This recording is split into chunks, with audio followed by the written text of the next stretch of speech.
Hello, everyone. Thank you for joining us today, and welcome to the February All-America City Promising Practices webinar, Leveraging Education to Achieve Equity and Improve Futures. I am Rebecca Trout, and I'm the Director of the All-America City Award Program here at the National Civic League. The National Civic League is actually 125 years old this year.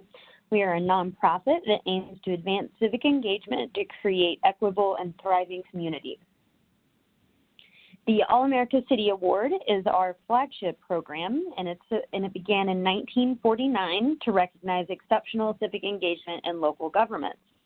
The 2019 All-America City Award theme is creating healthy communities through inclusive civic engagement. This year, we're looking for projects that demonstrate inclusive decision-making processes to create healthy communities for all, and particularly for populations that currently experiencing poor health outcomes.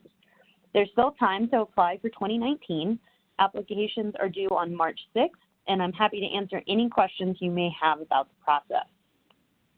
While AAC celebrates the great work, we also aim to share those innovative best practices, initiatives, and projects around the country through avenues such as this monthly webinar series. So today we will be learning about how two communities utilize education programs to achieve equity and improve futures. First on deck, we have Dylan Delvo, the Executive Director of Little Manila Rising in Stockton, California, who will be discussing US History, which is an ethnic studies educational program. Dylan, the floor is yours.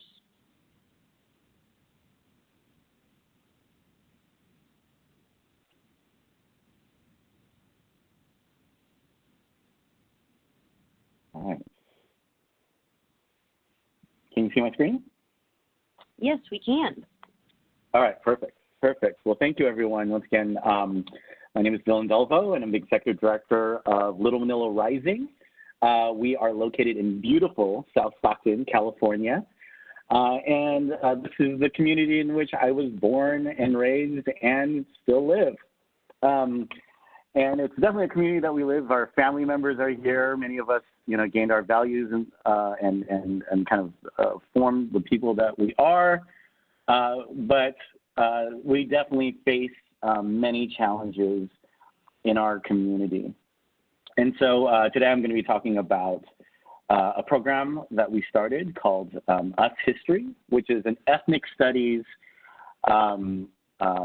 after-school program that we started about 3 years ago. But before we get started, and my presentation is called Putting Us Back in US History, the inclusion of the history and culture of marginalized communities in our school's curriculum.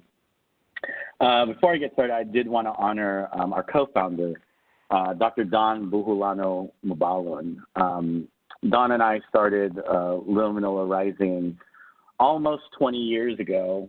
Unfortunately, she passed away about 6 months ago in a terrible accident, and we are still grieving deeply.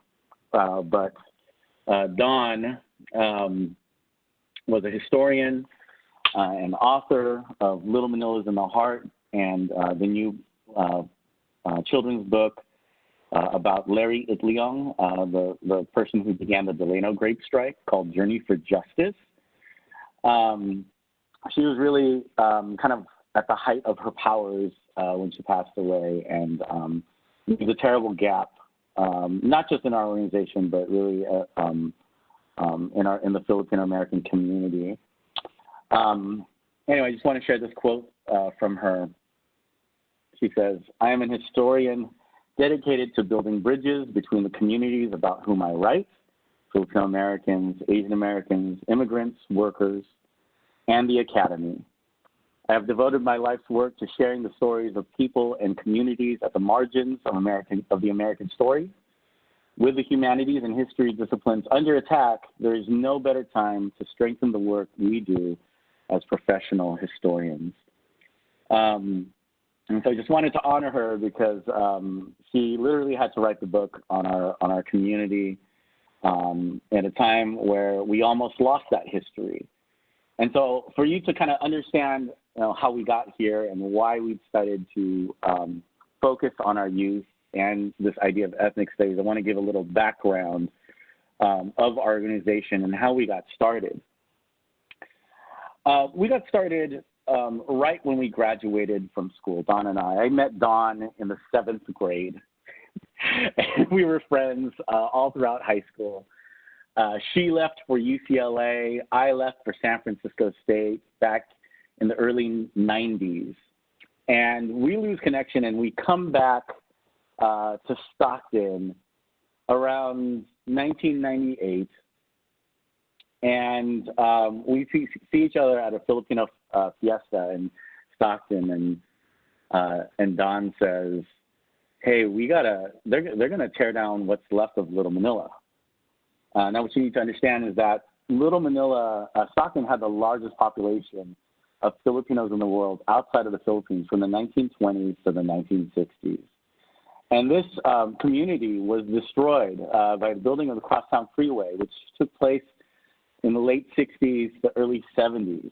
And this is a similar story to many other ethnic communities in which, the freeway infrastructure was being built out, and oftentimes local communities decided that the most expendable places of their city to build a freeway through were our ethnic communities.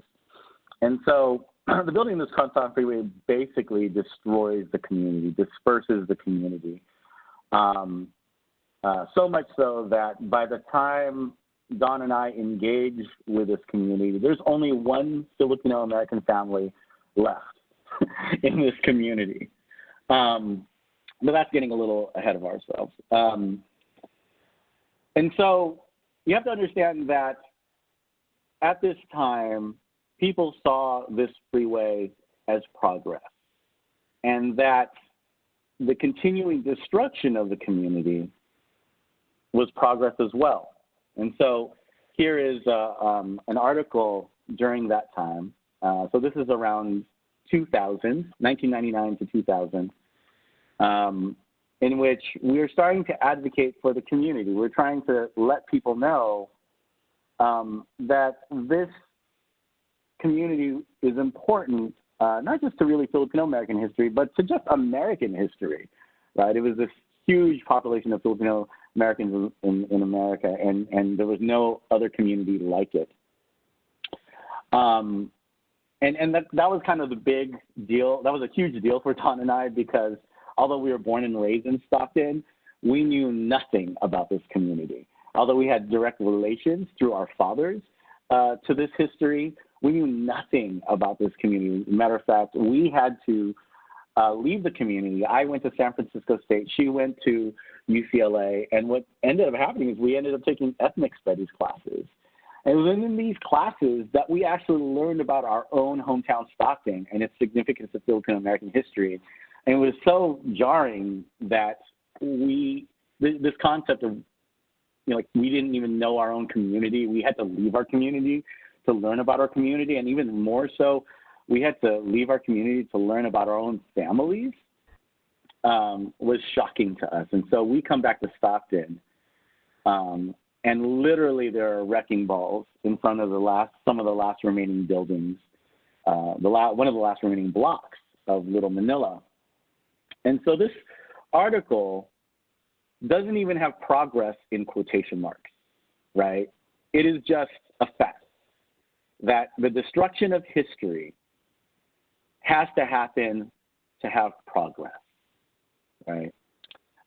And so this is the culture that we are facing. And what is progress? How does the city define progress back in 2000? It was this: the building of a McDonald's and a 76 station. And so this is a project that the city, this is called the Gateway Project. And basically, it's called the Gateway Project because when you exit Interstate 5 and 99, this is basically the first thing that you'll see when you come out of the freeway to enter downtown Stockton. And their idea at the time, you can tell that this is a long time ago because gas was $1.49. Anyway, I'm just noticing this picture right now. But their idea of progress and what defined Stockton first, time coming into Stockton was not the idea of history or our rich diversity. Stockton is one of the most diverse cities in America, or the cultures that make up the city. Rather, it is strip mall development, right? And this mindset is really kind of what leads to Stockton becoming the largest city to go into bankruptcy in America prior to Detroit. And so, yeah, McDonald's. So we started working, right? We couldn't save those buildings, but we could put signs up. We could designate the site as historic. We could mark the area with the banners, and at least people would go around and say, wow, this was a significant place. And so here's the celebration that took place to designate this. This is a couple years later. It took us a couple years. You have to remember, we were just coming back from college. We raised enough money by selling T-shirts out of the back of our trunks of our cars. That's literally what we were doing. We were kind of active in this as we were still trying to figure out how we're going to pay back our student loans. But it was the truth of the matter. There was a huge immediacy. And so what's crazy is this. Here's Gary Podesta, the mayor at the time, unveiling the sign. But little did we know that 4 months after this event, this 4 months in which we closed down the street and hundreds of people came out to celebrate the designation, that 4 months later, the city would put out a request for proposal for redevelopment of this block that we had just designated historic, and 7 blocks around it, an 8-square block project that asked for redevelopment. And little did we know that there was a developer that had already been working for over a year on creating an Asian-themed strip mall in this 8-square block area. And so what happened was, in order for us to save 3 buildings, because there's really only kind of 3 buildings left in this area. There were over 50 buildings that kind of made up the Little Manila Chinatown area in Stockton, right, which is kind of the gateway. This area is the gateway to South Stockton. And now all there's left is 3 buildings. And so in order now with the RFP, in order for us to save these 3 buildings, we have to come up with a redevelopment plan for 8 square blocks. And so this alone is a lecture in itself and what we had to do to organize, but kind of just to summarize, we asked for an extension on the RFP. They only had a month-long deadline after the RFP was put out. And we asked for a 3-month extension. Why? Because we had just graduated from college, and you could do anything in a semester, right? So we were extremely naive, right? Of course, we could come with a redevelopment plan. I got my degree in film. Dawn got her degree in history. What's stopping us? But what we did was we called all of our friends who just got degrees in urban planning, who kind of just studied, best practices, all this great stuff in the ways that modern cities were developing, the use of, urban infill, building retail on the first floor and housing on the second, third floor, like the idea of mixed use, and then also understanding smart growth practices. Well, these folks came to Stockton. We told them, hey, we can't pay you, but you can stay at my mom's house and she'll cook for you. And they said, sure, why not? And so so they came, and we organized the community. We held 3 community shreks in those 3 months. We knocked on every single door in that community. And of course, in this community, there were hundreds of families that lived there. And of those families, there was only one Filipino family. And so in order for us to save Filipino-American history, we had to engage in a community that was mostly African American, Mexican American, and Chinese American. And so the issue became much bigger than this idea of kind of the way you address historic preservation. For us to get to historic preservation, we had to address kind of this elephant that had always existed in the room when we talk about redevelopment in Stockton, and it was centered around how its city really just treated poor people.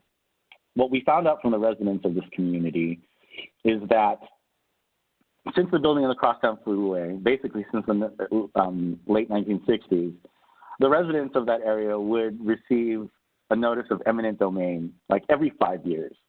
And they said that, you know, basically they take their homes to build out retail and all that kind of stuff along the Crosstown Freeway.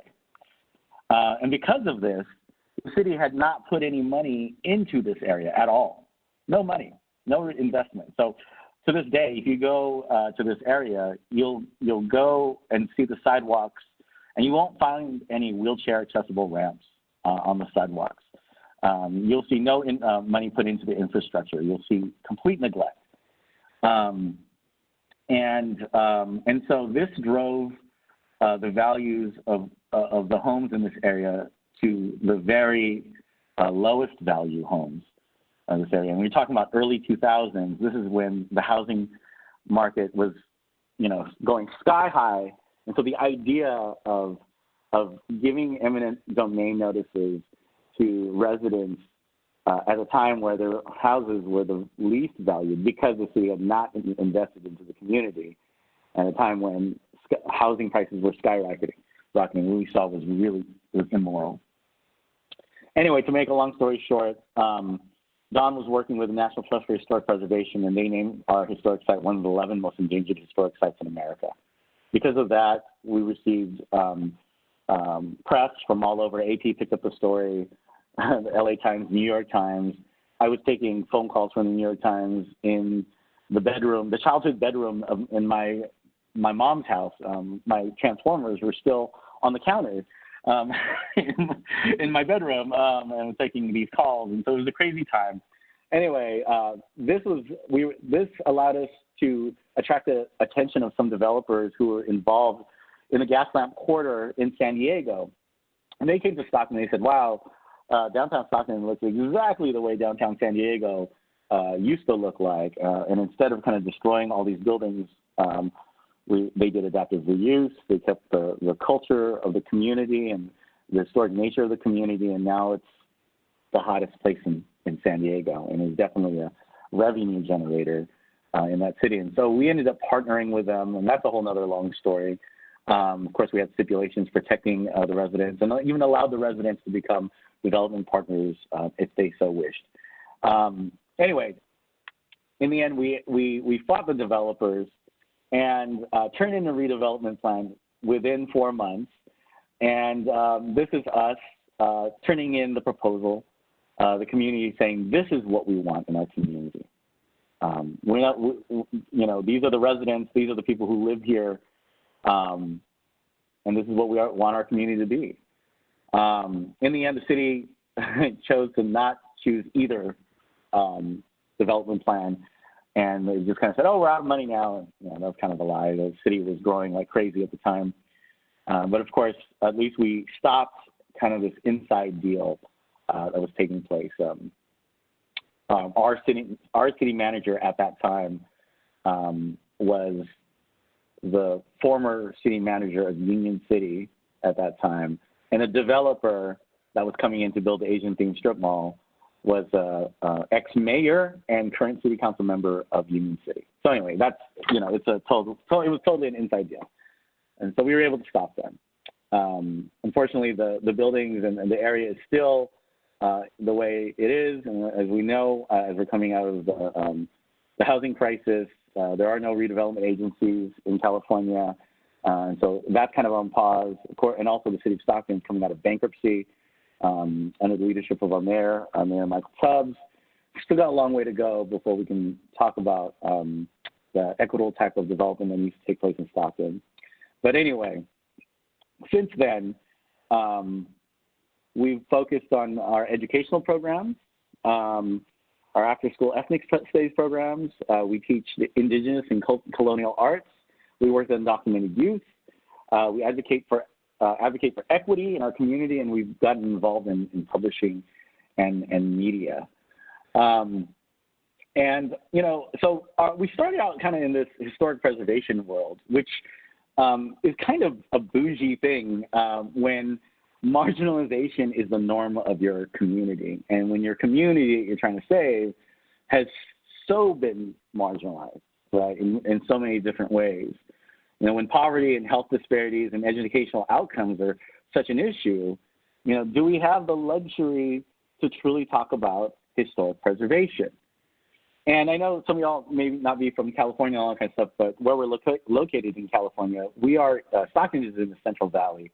And I promise you, the Central Valley is nothing like the Bay Area or Southern California or Los Angeles. We face huge issues in environment and, of course, educational outcomes, all this kind of stuff. It is some of the worst. It is the worst outcomes of these issues in the state and comparably throughout America. And so how do we get to real progress in this area? Well, I want to go back to that headline, that this idea of progress without quotation marks on it basically needs to change. That this idea of progress was not defined by our community, right? The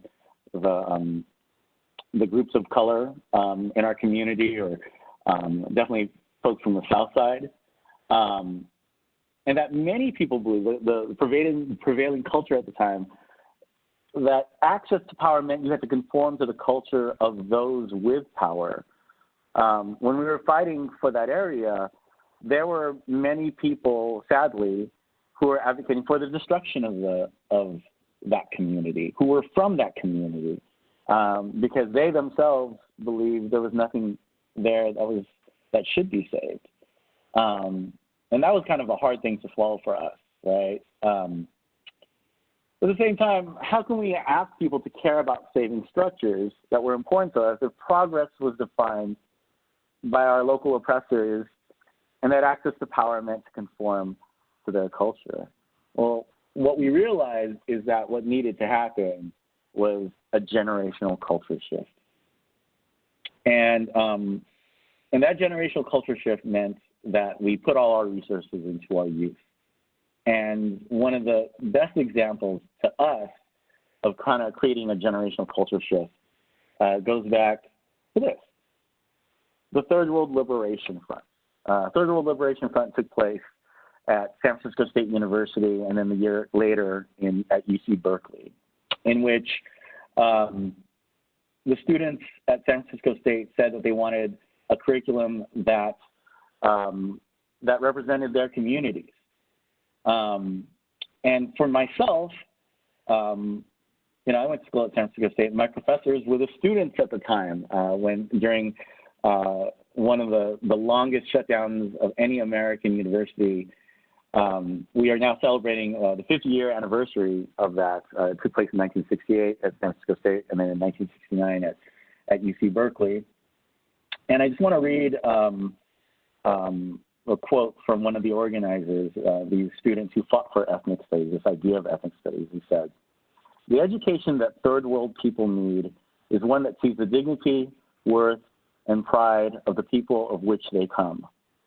One that will enable us to, in turn, go back to our communities as teachers, social workers, street workers, to work with our people to increase and develop the level of consciousness of our people and understand why they live in poverty and why racism is continuing as a mainstay of keeping third world people poor, not just in this country, but around the world." And so here's a picture of that strike back in 1968 at San Francisco State.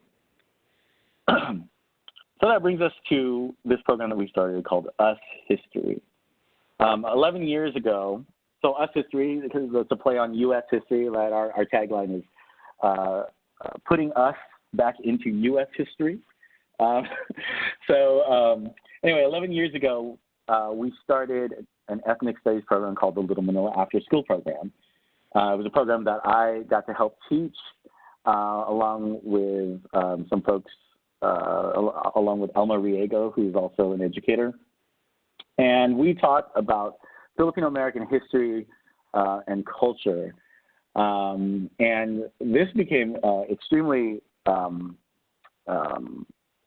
popular amongst the students. The program was not tied to any extra credit or to their grades or anything, or even kind of good food after school. Students just started coming, and they were hungry for their own history. They're hungry for this thing that they never knew about, like why their families are the way they are, why their neighborhoods are the way they are. And so it became highly successful. And 3 years ago, I'm sorry, I was talking about Little Manila After School Program, but 3 years ago, I met with a friend named Lang Luntao, and we said we need to take this to the next level. And so 3 years ago, we started US History, which was a multicultural ethnic studies after school program, which really attracted all the community. It was kind of a shift because at the time when we started the Little Manila After School Program, we didn't really know a lot of people with ethnic studies backgrounds, and so that we had to kind of teach our own history. And then as we got further, 3 years ago, we were able to identify more people that could give kind of multicultural curriculum around ethnic studies. We also feel that it's important for communities be able to educate their own communities, right? Especially when it affects them personally. And so this is critical knowledge that's specifically for the empowerment of our students, and at a time when they're really making decisions about their futures, right? We believe that this is when this type of education really needs to happen, not just in the college setting, but really in the public school system. And really, this is something that needs to happen all throughout, right? Starting, we think, from kindergarten. But of course, we only have the resources to start at the high school level. And of course, we also provided higher ed and financial aid resources as well. And so these are some of the ways we promoted. We came up with flyers, of course, social media to spread the idea of this class. Here's the first class that you would enter. You'd see this, Welcome to US History.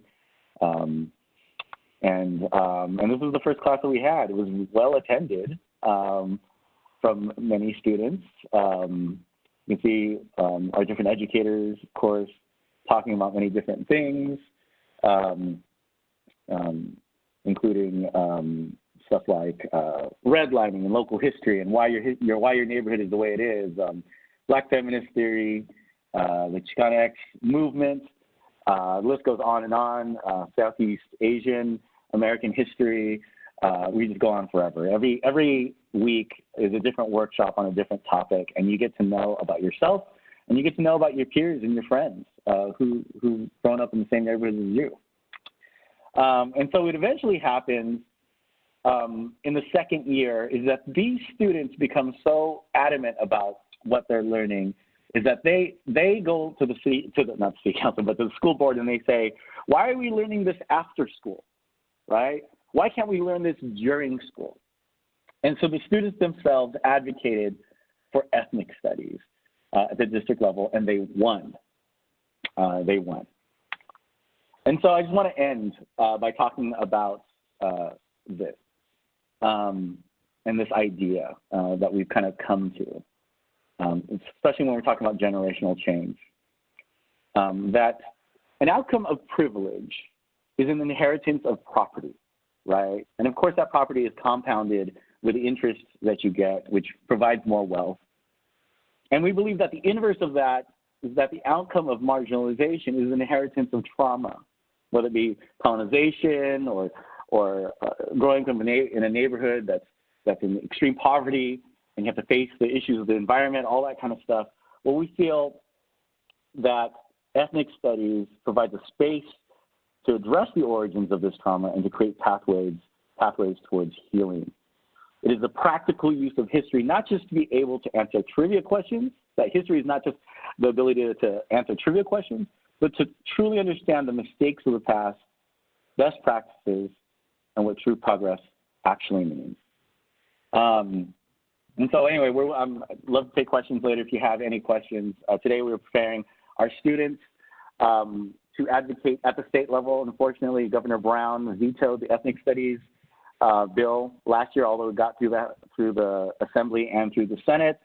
He vetoed ethnic studies pilot programs for California. We hope that with the new governor we can get this, and it's going to be our students that are going to be leading the way advocating for this. So these are, of course, some of the T-shirts that we'll be wearing. Disagree at a school's curriculum, ethnic studies, and of course our answers, our communities, our families, our neighborhoods, and our histories. What ethnic studies is all about. So anyway, thank you for this time. Thank you to the National Civic League for allowing us to speak.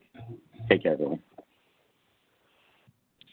Wonderful. Thank you so much, Dylan. Really appreciate your presentation and telling us a little bit more about Little Manila as well as us history. I should have mentioned earlier that we do have the ability to take questions. If you have a question for either Dylan or Mark, who will be speaking next, please enter them in the chat box and we will address them after Mark is finished with his presentation. And with that, I will introduce Mark Humphrey, who is the Director of Libraries in El Paso, Texas, who will be talking about the public library's reimagined approach to adult education and economic development. Mark? Thank you very much, Rebecca. I'm so happy to have this opportunity to share our story once again. We actually were participants in the All-American Cities program. Last year, the library was one department that was featured in our application, and we won. So we're happy to be here again, just doing a follow-up to our winning presentation in Denver, sponsored by the National Civic League. So what I'd like to talk about today is the El Paso Public Library's adult education programs. We have developed in a pretty rapid pace a number of adult education programs just in the last 4 or 5 years, I would say. And the first thing I would like to share is that, see if I can get this to advance.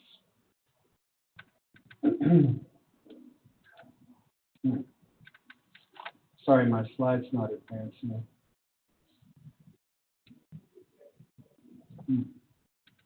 Can you hear me? Can you hear me? Yes, we can hear you. I'm sorry, the slide won't advance for some reason. All Nope. right.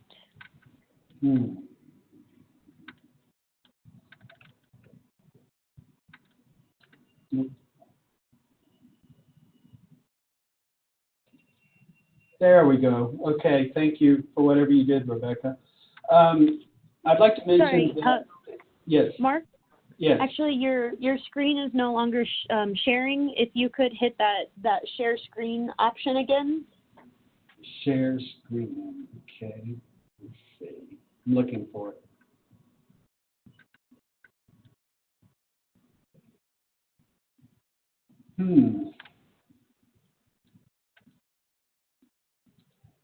Oh, what? Okay, I see it. There we go. Can you see it now? Yes. Are you able to advance the slide? Let's try it.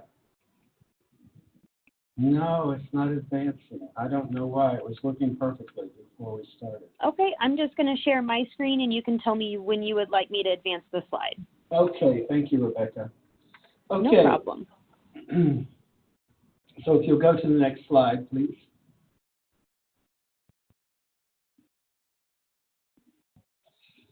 So the first thing I'd like to share is that in the city of El Paso, all city departments are expected to tie any programs or projects that we do to the city's overall strategic plan. And where the library fits in now is goal 1, create an environment conducive to strong, sustainable economic development.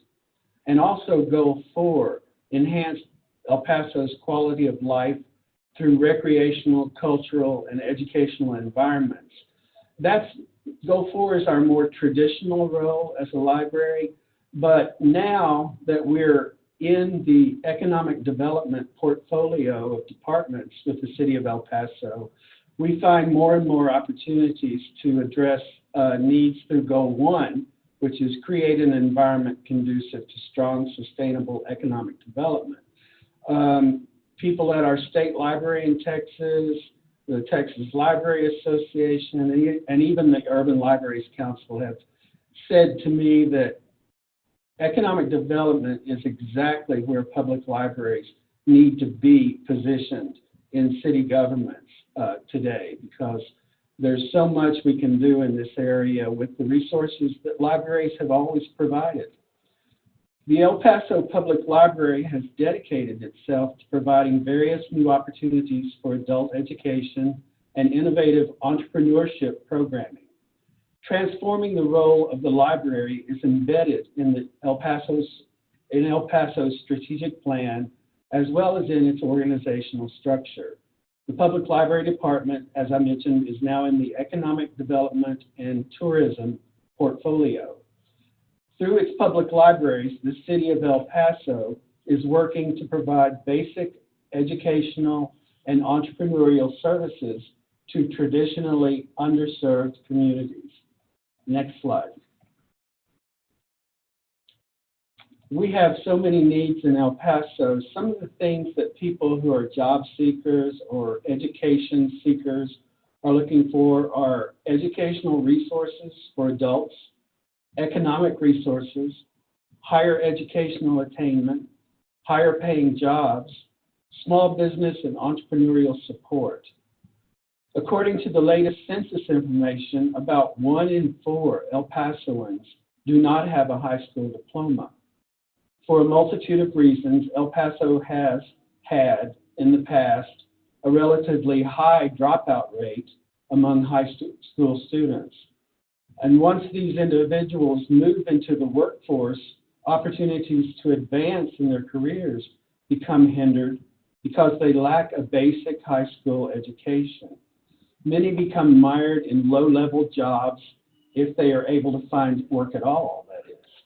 This leads to lower economic attainment that tends to follow these individuals throughout their lives. Next slide. This is a video that was part of our city's application to the Living Cities organization, funded through City Foundation for a City Accelerator Award. I will talk more about that later in my presentation, but this is me describing in a PR piece all of the different adult education programs and how the libraries do play a vital role in helping people who are trying to get the educational credentials they need to enter the job force or find that job that they're looking for to support themselves and their families. Underemployed workers also have an impact on a community's economic development efforts due to a perceived lack of skilled or employable workers. Companies that would seek to locate to areas where their business might flourish depend on an educated and highly skilled employee more today than ever before. It is imperative that successful, upwardly mobile communities provide educational opportunities for all individuals, regardless of their age or economic status. There was a problem with the sound on these videos, so we're going to, I believe, send these videos out. We have 2 in my presentation. Send them out as a follow-up to all of you after this webinar. Next slide, please. This is a new program that we've started at the El Paso Public Library, El Paso Workplace, El Paso Public Library Workplace, and that stands for Public Literacy Access for Careers and Entrepreneurship. We've had a literacy center at our main library for many years, but now we've added so much more. Some of the objectives and deliverables for this new area of our library are educational workshops, one-to-one library staff assistance, accessibility to information, technology tools, workspaces, networking, funding, and mentorship opportunities, citywide bilingual marketing, outreach, and staff development trainings. These are all things that we're presently working on developing even more than we have in the past. To answer these challenges, the El Paso Public Library began to reimagine our adult education and economic development assets. Libraries for quite some time have been more than just repositories for books. And even so, reimagining libraries as places with formal educational training offered free of charge is an innovative endeavor. While the library had offered some adult education and business support resources in the past, they had mostly been passive in nature. Likewise, there had never been at the El Paso Public Library an opportunity for adult students to actually obtain their high school diploma or equivalent before 2014. El Paso itself suffered from a lack of educational resources, making it difficult for anyone wanting to improve educational and career attainment. The library set out the process of formalizing our adult basic educational opportunities to help improve the quality of life of El Paso's citizens. And since that time, EPPL has formalized a robust service and resource offering, including all of the following. Funded through a Texas State Library grant, the El Paso Public Library's new business center, located in the main library computer classroom, is part of a collaborative effort to support entrepreneurs and new small business development. The new facility, which, as I said, we've named EPPL Workplace, is a partnership modeled after the efforts of other urban libraries that have joined with other community resources to enhance economic and educational opportunities for the public. Next slide, please. Here's a picture of some of our graduates from our free citizenship classes. Citizenship training involves EPPL providing free training for those who wish to become U.S. citizens. As you can imagine, here in El Paso, these courses are flooded with new residents trying to seek citizenship. The training covers the entire naturalization process, including the N400 citizenship application, civics and history test, and the speaking writing portion of the interview. Citizenship training is offered at all of our 12 library branch locations. We also do train-the-trainer training for our citizenship teachers. Most of our adult education programs are taught by library staff. So when we say train the trainer, we mean training our own staff in how to better meet the needs of their students in these various programs. So this is staff teaching citizenship classes. That's how we go about this. Next slide. Another very successful class we offer is our English as a Second Language classes. This is me at our Memorial Park branch presenting certificates of completion to 3 of the ESL students at that branch. EPPL's ESL training is designed for students, business people, and professionals to develop English proficiency in listening, speaking, reading, grammar, and writing. This is also offered at all 12 branches. Next slide.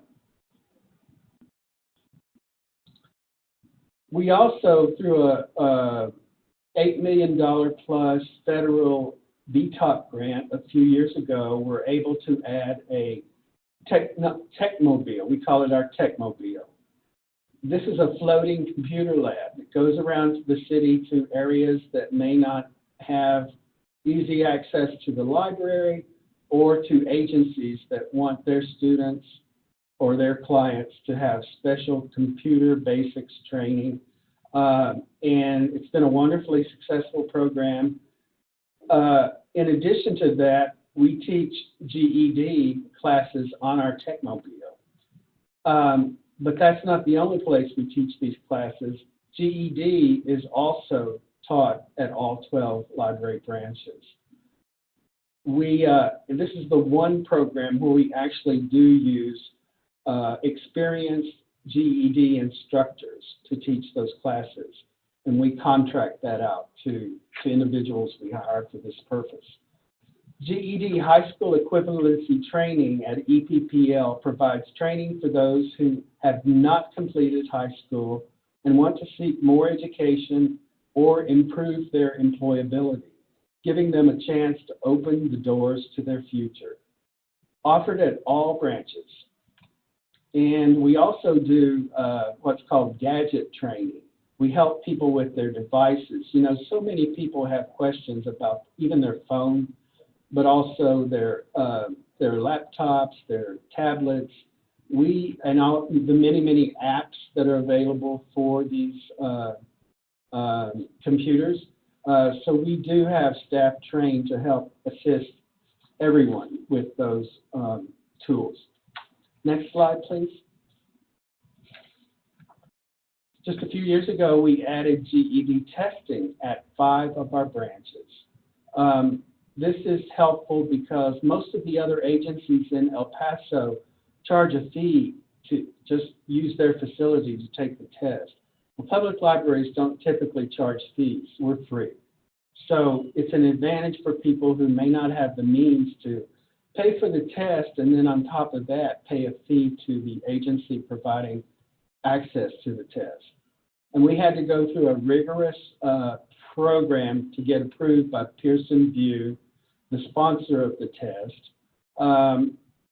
They work directly with the National GED Testing Service to develop both the requirements for testing centers and also the requirements for the tests.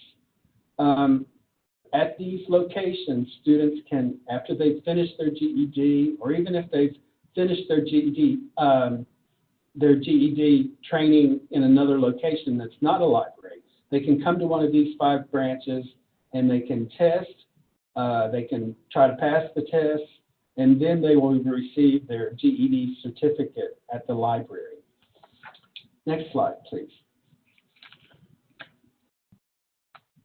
This is a very special program, a federal grant program that's conducted by 2 retired educators at one of our branches in the Lower Valley near the Rio Grande. It's the Borderland High School Equivalency Program. It focuses on migrants and their families. And we've been blessed with a very remarkable teacher of this program. You can see him standing there with his students. He's the tall guy in the back.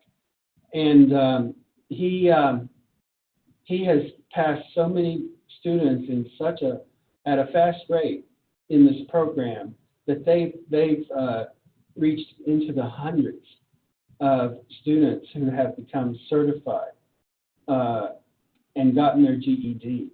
It's just amazing. And one of the nice things about this program is that all support for the students is provided. If they need materials and any other resources to get through the GED program, it's there. It's offered through the grant. It's a 5-year grant that's renewable. We hope to do it for as long as we possibly can. And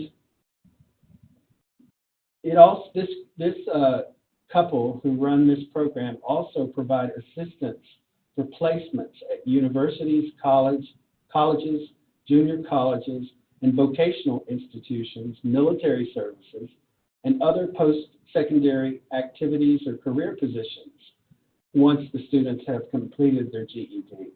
It's just a wonderful program. Next slide. We are so very proud of our Career Online High School program. I will credit my friend John Szabo, and director of the Los Angeles Public Library, as the first public library to incorporate a real accredited online high school certificate program through the Career Online High School program that partners us with a company called Gale Cengage Learning. We've started our program in 2015. We've had two graduations already, and the first graduation we had 4 graduates. The second graduation we had 11 graduates. This year we're getting ready for our third graduation on April 12th, and we know we will have at least 20 graduates. So the numbers keep rising as people find out about the program. Patrons who do not have accredited high school certificates are afforded the opportunity to participate in our exceptional individualized program for students around the world that offers an award-winning curriculum, an amazing support team, online tutors, and an energetic school community.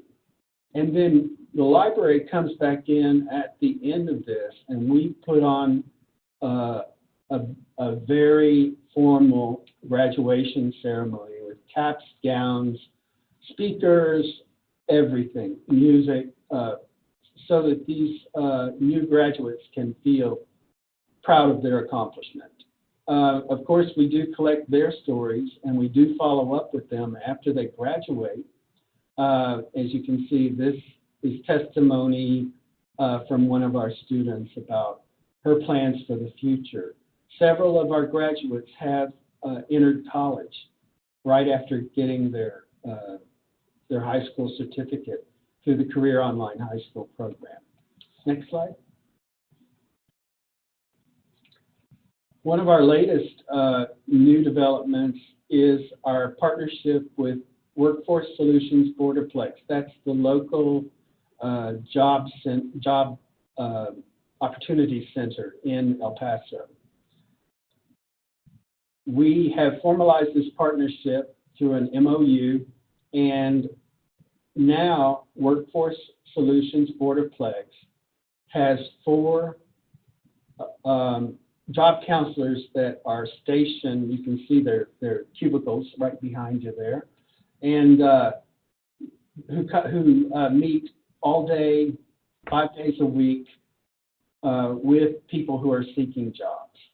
And there's been a tremendous response to this. We're the only location they have downtown, and the move to the library was smart for them because their numbers of job seekers has just multiplied. They're asking now to add more staff, more than the 4, because they're getting such a good response at our library. Next slide. A little more about Workplace at EPPL. We have educational workshops for career and business development. We've included topics so far on marketing, tax preparation, web design, and specialized certifications. These are being held 3 times a month for a minimum of 36 classes by the end of this year. We did the same program last summer from April to August of 2018. And this is done through a library grant from the state library in the amount of $44,000. Also in partnership with Workforce Solutions Borderplex, offering online courses and one-to-one assistance. One-to-one library staff assistance to support business development and entrepreneurial activities, available no less than 3 days per week, with support for resumes, flyer designs, business plans, and more. Accessibility to information regarding research, planning, grants, trademarks, and other relevant business topics is provided 7 days a week. at the main El Paso Public Library in our new workplace center. Next slide.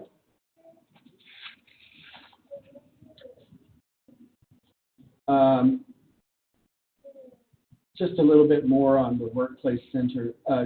Technology that's included are copy machines with faxing, printing, and scanning capabilities, sound equipment, microphones, headphones, telephones, and a smart screenology tools available for business use, all of which are accessible during all library hours of operation. Alternative workspaces. These include a library auditorium, our atriums, conference room, and meeting spaces.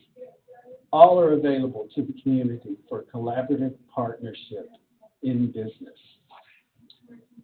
These are the goals of our adult education programs: economic development, supporting emerging workforces, and improving the quality of life. It is expected that as individuals obtain their formal education, more career and higher education doors will open. This will in turn improve their economic status, leading to a higher quality of life for them and their communities. Next slide. Here are some of our results since 2014. Early success included, since 2014, we've increased training and adult education significantly. GED students increased from just 161 in 2014 to over 2,400 in 2017. And likewise, citizenship students increased from an estimated 4,800 students to over 10,000 in just 3 years. Because the library isn't directly involved in the process of applying for citizenship, it's difficult to determine the exact number of students that have achieved citizenship status through the library. We can, however, determine through anecdotal evidence that hundreds have gone on to successfully pass the citizenship exam through the classes obtained at the library. Next slide. GED students are easier to track since EPPL began offering GED testing through Pearson VUE in 2016 and our partnership with the Borderland High School Equivalency Program for migrants, also in 2016. Since then, the library has tested at least 610 individuals for their high school equivalency. Likewise, we know that 44 individuals have graduated and received their high school equivalency from the Borderland High School Equivalency Program at Sergio, 144 at the Sergio Troncoso Branch Library, and that's just at last count. A little more about our Career Online High School program. This is one of our more high-profile programs. City government is very interested in the results of this program. City staff are actually participating in the program, employees who never got their high school degree, who work for the city. In the first year, as I mentioned, we had 4 graduates, then we had 14 graduates in the second year, and now we have 20 graduates in year 3. We were the first public library in the state of Texas to add Career Online High School, and one of only a few in the country that have it so far. And it's for any adult 19 years of age or older. I've mentioned that the program is administered by Gail Cengage, Leaders in Online Learning, offering a nationally accredited high school curriculum specifically for older adults who want to improve their lives. We started about recruiting students for 75 free scholarships being offered through the City of El Paso for this program. The process for being enrolled includes transcripts from previous schools that had to be sent into the program so that the student's readiness could be assessed. The program also requires at least 8 hours of coursework each week by the students enrolled in the program. And by the spring of 2017, 4 graduates were ready to walk at the commencement exercise held at the El Paso Zoo Pavilion. The group included a diverse collection of students from all walks of life that had never lost their dream of obtaining their high school degrees. Their stories were compelling and inspirational to friends, family, and dignitaries who attended the first graduation of the program. As a matter of fact, we brought some of those graduates to Denver when we competed for the All-American Cities Award, and their stories were very moving from the stage as we were presenting our presentation. Next slide.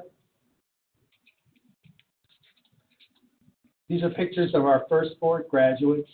The graduates were Brianna Burrow, Michelle Mulliger, Mary Starks, and Selena Hernandez. And following are quotes they provided. The reason I am inspired to achieve my high school diploma is because I want my future children to be able to look up to me, Brianna Burrow. My inspiration comes from my father.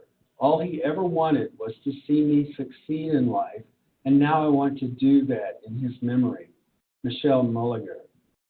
It's been so hard being a single mother and trying to maintain a full-time job and attend school at the same time. My children are what inspire me to pursue a high school education, Mary Starks.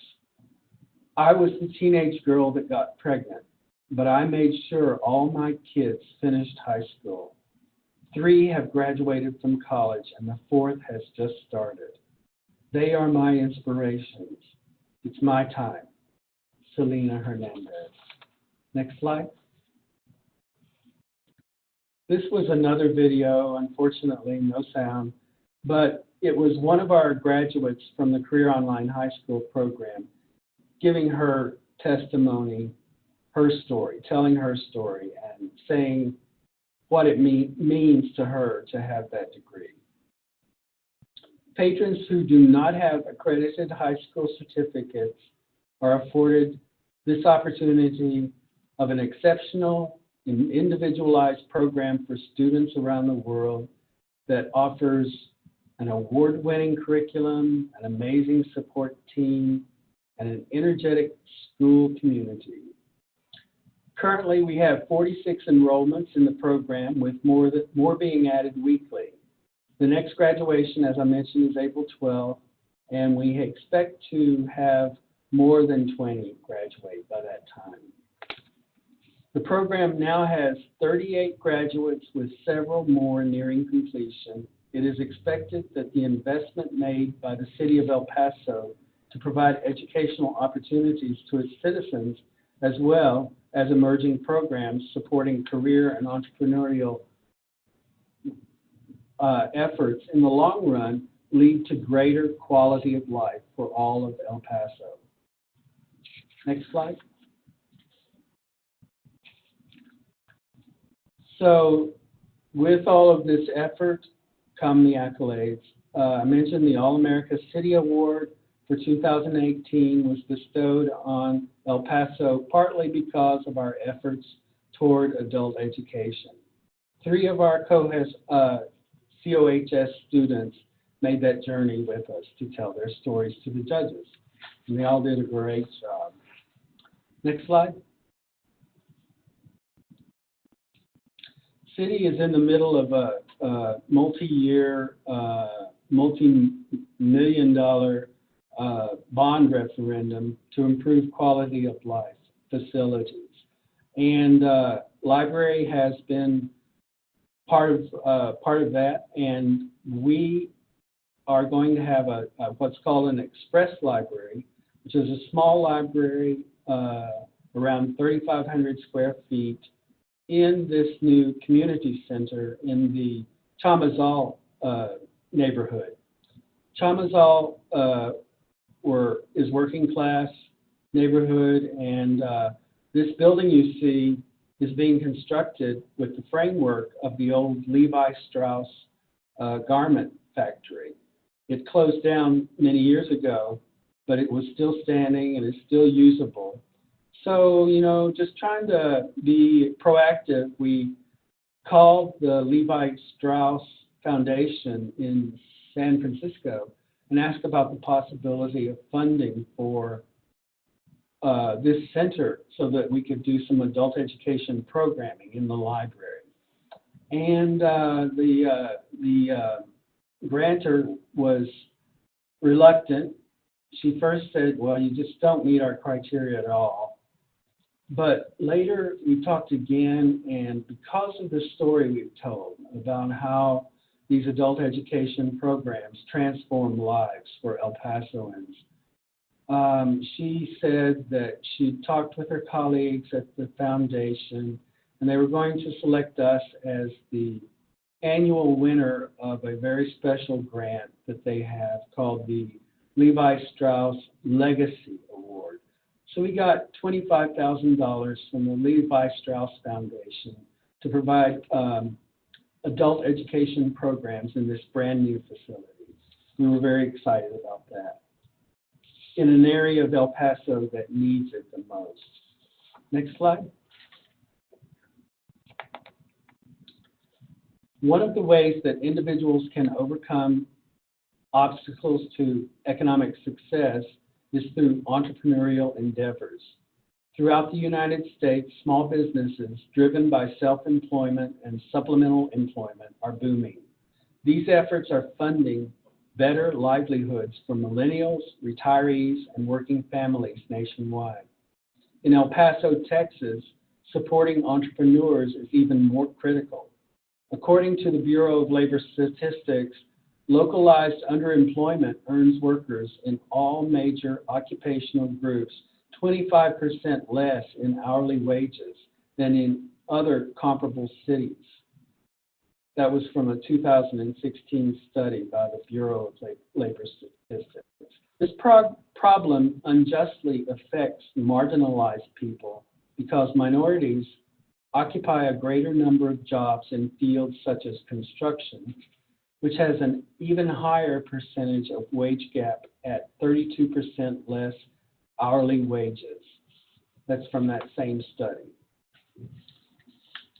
Next slide. Meanwhile, El Paso Public Library in the city is committed to exploring new avenues of support to give our citizens aspirations for a better tomorrow and tools to help them reach those aspirations. For example, the city is committed to leveraging resources across the Economic and International Development Department, Community and Human Resources Department, Development, the Public Library, and our Purchasing Department to catalyze a partnership with the private sector to create the community's first public co-work space focused on enhancing equity and access to opportunity for small business.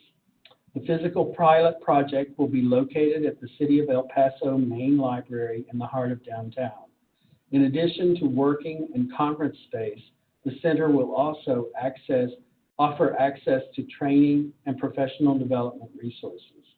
And the goal, of course, is to create a network that, through municipal support and private sector resources, encourages cross-sector collaboration, enhances access to capital, and promotes local talent. Should the pilot project show success, the city will seek to expand the program to other public library locations. Key metrics for the project will focus not only on economic development and business success, but community benefit in terms of equal access to resources for vulnerable populations not traditionally served by this type of venture in the private sector. And our project with the City Accelerator Program is also focused on, especially on support of minority-owned businesses. In El Paso, that's the majority. So we're ready-made to participate in this City Accelerator Program. We're very excited about that. And that is my presentation. Thank you. Thank you, Mark. Appreciate you sharing all of those wonderful programs that are happening at the El Paso Public Library. We are actually out of time for questions today, but if you have any, I encourage you to email them to me at ncl@ncl.org, and I will facilitate those getting answered by either Dylan or Mark. Again, I want to thank both of our presenters for taking the time to share their programs and the educational opportunities that are happening in both Stockton and El Paso.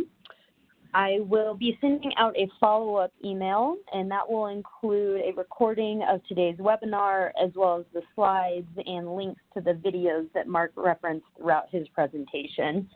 Also in that email, you will find information about next month's webinar, which is going to be focusing on community-wide programs that enhance student health. So check that out and register if you're interested. We also have a survey that we ask you to take to give us some feedback on today's webinar, as well as ideas for future webinar topics. So again, thank you, and if you have any questions, please feel free to email those to ncl@ncl.org, and we'll make sure those get answered for you by one of the presenters. All right, everyone enjoy the rest of your day, and thanks for being with us on today's webinar.